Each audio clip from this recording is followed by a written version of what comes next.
I consider my childhood to be really special because I grew up with legendary shows like ThunderCats. The story of cat-like humanoid aliens along with the work of a vibrant Japanese animation studio made this one of our favorites, and much like Masters of the Universe, the toy line flourished as well. The feline humanoids flee their destroyed home planet and seek refuge on the third Earth, and soon they make new allies and design a fortress. However, the evil forces of Mumm-Ra and the mutants are still a major threat, and Lion-O, the new leader of the ThunderCats, has to put up a fight to survive. I feel like we focus too much on the main ThunderCats and Mumm-Ra, but there were some godlike entities with insane powers who deserve just as much attention. In this video, I will explore those powerful entities in the ThunderCats universe that every fan should know about.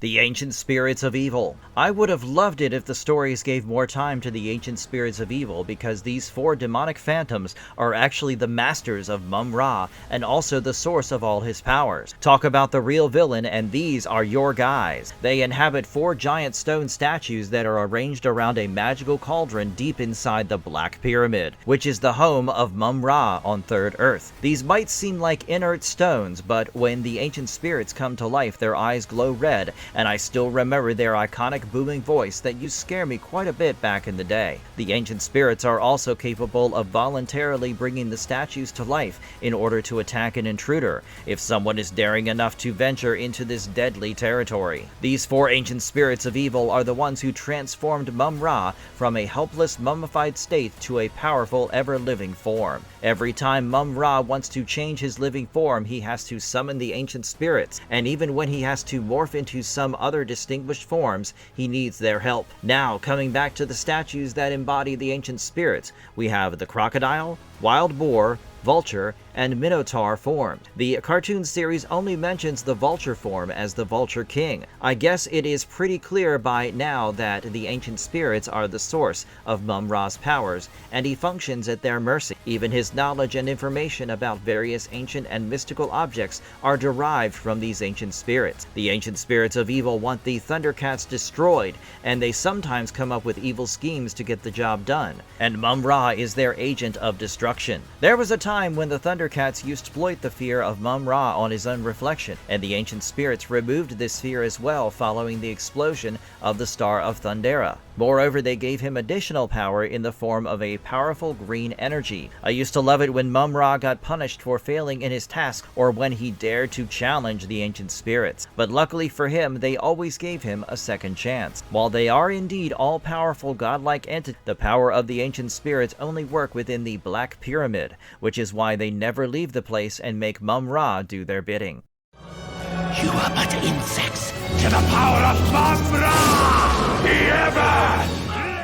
Mumm-Ra. If you ask me about my favorite cartoon villains of all time, I would gladly go with Mumm-Ra right up there on my list. Yes, he might only be a minion for the Ancient Spirits of Evil, but Mumm-Ra still remained one of the most powerful antagonists in cartoon history. He is basically a mummified demon priest who is seemingly immortal and has unlimited knowledge of all kinds of evil and black magic. This powerful supernatural sorcerer has survived on Third Earth for thousands of years, and I think has existed since the time it used to be First Earth. His zombie-like appearance used to be quite intimidating for me as a child, and he also has grayish skin with big bright red eyes and jagged teeth. His body is covered in mummification bandages, and he wears a cape at all times that covers his body. He might appear frail, but on several occasions he posed as a serious threat to the powerful ThunderCats. Mumm-Ra functions with his trusted demonic pet, a bulldog named Ma-Mut, who always follows his master.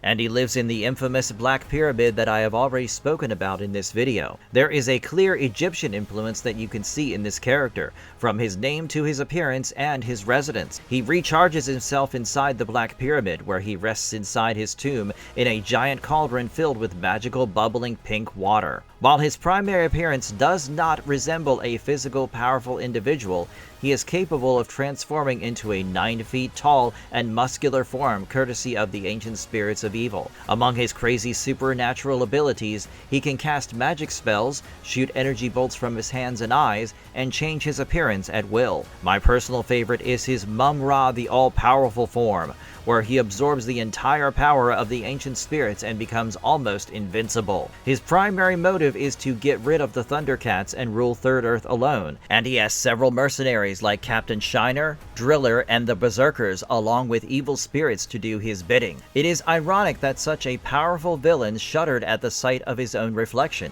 and this has been used multiple times by the ThunderCats until the ancient spirits eliminated this weakness. Even today, when I speak about ThunderCats, one of the first images that comes to mind is Mumm-Ra with his powerful sword of Plundar.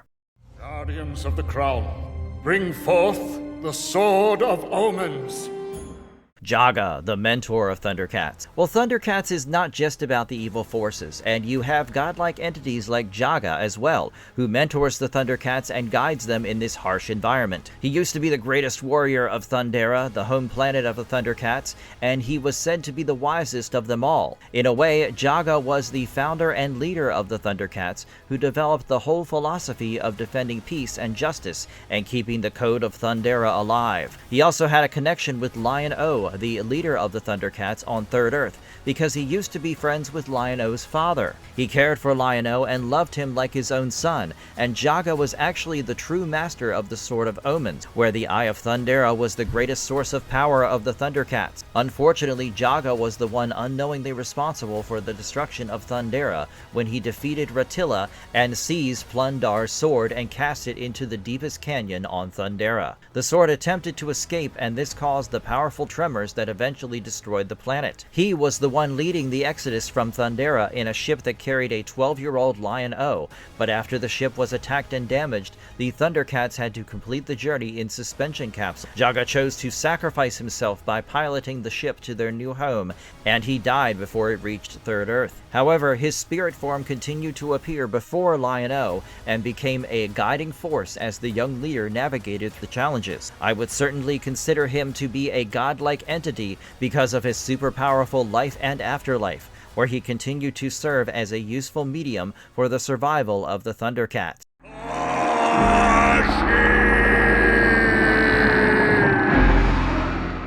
Tashi, the divine sorceress. I am starting to realize that most of the godlike powerful entities from the ThunderCats universe are basically just the bad guys, and that is probably what makes the journey of the protagonists so very challenging. Tashi is a character straight from the iconic 80s animated series, and she is a beautiful evil princess who didn't just cast a spell on ThunderCats, but on the young viewers like us as well. She featured in the episode The Doom Gaze, and the most unique ability of Tashi is her ability to mesmerize men with her doom gaze and her great beauty. She is extremely ruthless and conspires with the main antagonist of the show, Mumm-Ra. The journey of Tashi did not begin under the best possible circumstance, and she was imprisoned in the Time Warp prison for unknown crime. What was doomed to be a lifetime imprisonment changed after she was contacted by Mumm-Ra, who planned on freeing her for his own evil schemes. He required 4 items such as the tear of a strange robotic teddy bear creature,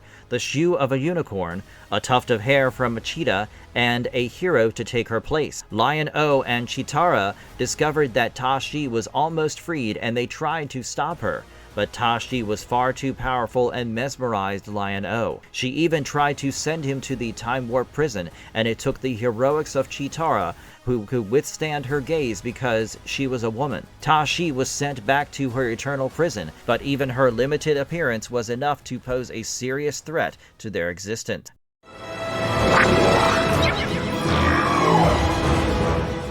The Eye of Thundera. I am terming the Eye of Thundera as a powerful godlike entity simply because it is sentient, and I sometimes think the true power in the entire ThunderCats universe is basically this cosmic force. The Eye of Thundera is a mystical red gem that has a cat eye image in its center, and it sometimes changes to the silhouette of a cat head. This mystical gem is embedded in the hilt of the Sword of Omen, and it is the source of the ThunderCats' power and life force. Tradition dictates that the Sword of omen is passed on to current standing lord of the ThunderCats, which makes it Lion-O's in the current circumstances on Third Earth. The Eye of Thundera is quite self-sufficient, and it has projected itself into the world via the form of a black or red cat in order to act against evil and restore the natural balance of New Thundera. However, after reading the comic books, I have realized that the lore behind the Eye of Thundera is much more in this secondary canon. Here it is suggested that the Eye of Thundera and the Sword of Omens were a gift from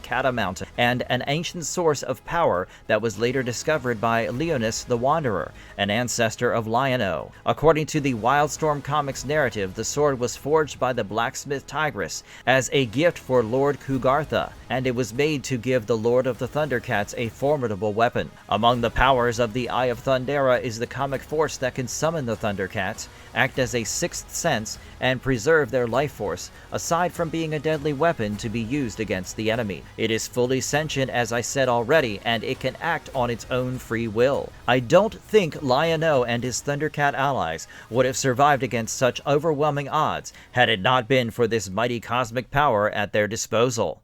I am Wiz-Ra, the sorcerer. Wiz-Ra. I realize now that Wiz-Ra remained one of the most underrated characters in the whole ThunderCats lore, because a character like him could be explored a lot more than the shows or the comic books ever did. Wiz-Ra is this ancient, old-school Egyptian wizard who's been fighting the good fight against Mum-Ra, the ever-living, since way before Lion-O and the crew ever set foot on Third Earth. The tragic part is he doesn't lose because he's weaker, but he gets set up. During one of their huge magical throwdowns, Wiz-Ra gets knocked out and falls near the Great Sphinx, and Mum-Ra pulls a classic villain move by damaging the Sphinx's face and making it look like Wiz-Ra did it. The Sphinx, absolutely not in the mood for nuance, punishes him by banishing him to the 7th dimension, slapping him with a brutal curse that he can only come back to the real world one day every 7,000 years. And when he finally returns in the episode Dimension Doom, it's not even a grand entrance because he literally steps through a portal tied to a mirror in Chitara's room, which is hilarious and terrifying at the same time. But Wiz-Ra isn't just some random wizard cameo, as he's carrying one of the nastiest artifacts in the franchise, the enchanted golden helmet of Far-Nor, the thing that Mum-Ra has probably been obsessing over for centuries, because that helmet can control mind. The moment Mum-Ra gets his hands on it, he uses it to straight up enslave the ThunderCats. So now you've got this ticking clock where I'm watching Wiz-Ra scramble to fix everything before his one-day pass runs out, because if he doesn't make it back to the portal in time, he's basically done. For me, power-wise, Wiz-Ra is the real deal as a master sorcerer whose magic is treated like it can go toe-to-toe with Mum-Ra's brand of supernatural chaos. And between his spellcasting, dimensional portal stuff, and raw mystical force, he feels like one of the rare characters who proves ThunderCats magic is an ancient, world-shaping power system that existed long before the main cast ever showed up. Who are you? I am Mumrana, the Merciful. Mumrana. If you ever consider Mum-Ra to be the evil ever-living, then Mumrana is the force that balances him out as the ever-good. Basically, this is the polar opposite version of the evil Mum-Ra, and she resides in the White Pyramid instead of the Black Pyramid that Mum-Ra inhabit. Moreover, like Mum-Ra has the powers of the ancient spirits of evil to summon for himself, Mumrana has the access to the ancient spirits of good, who help her very similarly by transforming her mummified state to a much stronger warrior form.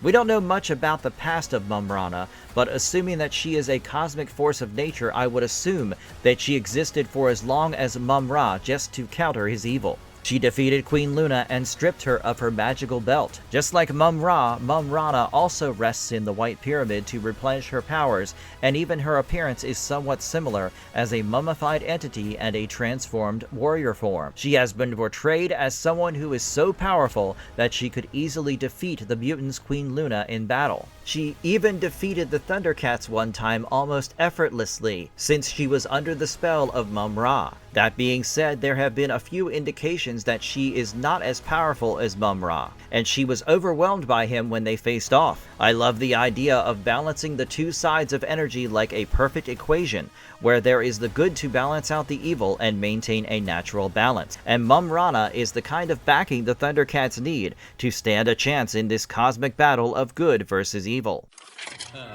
I, the Shadowmaster, shall end my exile. Shadowmaster. When people think about ThunderCats in general, the conflict between Lion-O and his comrades with Mumm-Ra and his evil minions remains the focus. However, I have to remind you here that the battle is far more ancient and goes back to the times when they didn't even exist. Well, here I have a character from those pages of history, when the fight between good and evil still raged on. Shadowmaster is one of those ThunderCats villains who feels like he walked in from a dark fantasy universe and immediately decided to take over. He's basically an ancient, power-hungry wizard from Thundera who channels his magic through a mystic cloak of darkness, and that cloak is his entire cheat code. Back in the day, he tried to outright conquer or destroy Thundera, but he got shut down by a younger Jaga and Cloudus, with the Sword of Omens tipping the scales, and he ended up banished to the nightmare dimension known as the Shadow Realm. But here's the scary part, because even when trapped, he's still dangerous enough